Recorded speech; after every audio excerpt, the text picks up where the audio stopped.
Still, I remember that around 1995, when the radios moved from Munich, Germany, to Prague, to the Czech Republic, the idea was, and everybody was saying that our business is getting out of business. At one point, the media landscape in all these countries would be so stable that the Radio Free Europe, won't have any special role to play.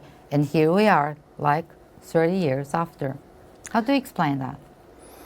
There was a lot of wishful thinking with the end of the Cold War. That somehow, once communism was gone, democratic countries would evolve sort of automatically. The end of history in terms of the communist authoritarian regimes. Certainly in retrospect, if not at the time, that was naive. There was also, in the United States, the so-called Cold War dividend. We're not going to spend money on these kinds of projects anymore. Why should we? Because the Cold War is over.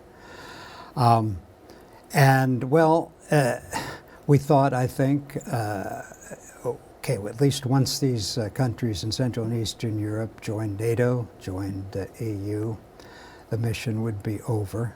Of course, we have the whole former Soviet Union, minus the Baltic states, which is a different business, and other countries that became broadcast countries for RFERL.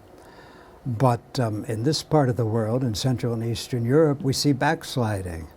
And so RFERL faces the challenge now of having resumed some content for Bulgaria and Romania to make a difference, and now presumably going forward to do that again in Hungary.